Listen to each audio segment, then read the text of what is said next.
എനിക്ക് സെലിബ്രിറ്റീസിന്റെ വീഡിയോസ് കാണുമ്പോൾ അവർക്ക് പ്രൊമോഷന്റെ ഭാഗമായിട്ടോ അല്ലെങ്കിൽ അവർ സ്വന്തം ക്യാഷ് ഉപയോഗിച്ചോ അവര് ഒരുപാട് റിസോർട്ടുകളിലും ഓരോ ട്രിപ്പ് എക്സ്പ്ലോർ ചെയ്യുന്നതും അതുപോലെ അവർ ആയുർവേദിക് തെറാപ്പി റിസോർട്ടുകൾ ഇതിലൊക്കെ പോകുന്ന ഒരുപാട് വീഡിയോസ് ഷെയർ ചെയ്യാറുണ്ട്.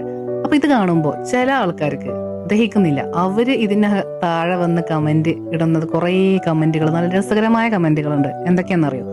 ഓ, കാശുകാർക്ക് എന്തു ആവാലോ, പൈസ ഉണ്ടെങ്കിൽ നമുക്ക് എന്ത് അവസരങ്ങളും ഉണ്ടാവും, യോഗം വേണം, ഭാഗ്യം വേണം. അപ്പൊ നിങ്ങൾക്ക് ഇതിനൊന്നും യോഗമില്ല, നിങ്ങൾക്ക് ഇതിനൊന്നും അവസരമില്ല, ഭാഗ്യമില്ല എന്നൊക്കെ നിങ്ങൾ തന്നെയാണ് തീരുമാനിക്കുന്നത്. അവസരങ്ങൾ എല്ലാവർക്കും ഉണ്ട്, അത് ഉപയോഗപ്പെടുത്താനാണ് ആർക്കും അറിയാത്തത്. എടോ, അവരൊന്നും ജന്മനാ കാശുകാരായിട്ടോ റിച്ച് ആയിട്ടോ ജനിച്ചതല്ല. അവർക്ക് വന്ന അവസരങ്ങൾ അവർ ഉപയോഗിച്ചിട്ട് അവർ നേടിയെടുത്തതാണ്. ഒരാൾക്കും ഒന്നും വെറുതെ കിട്ടില്ല.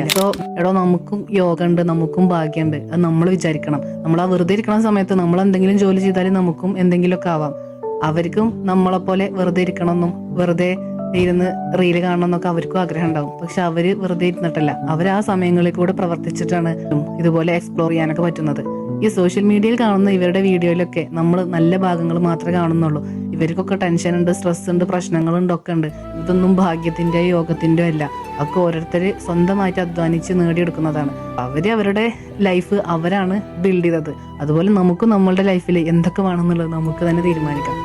മറ്റൊരാളെ ഇരുന്ന് വിമർശിക്കുന്ന സമയത്ത് നമ്മളുടെ സമയമൊക്കെ പ്രൊഡക്റ്റീവ് ആക്കിയാൽ നമുക്ക് തന്നെ ഇതേപോലെ എക്സ്പ്ലോർ ചെയ്യാനും നമ്മുടെ ആഗ്രഹങ്ങളൊക്കെ നേടിയെടുക്കാനും ഒക്കത്തിനും കഴിയും.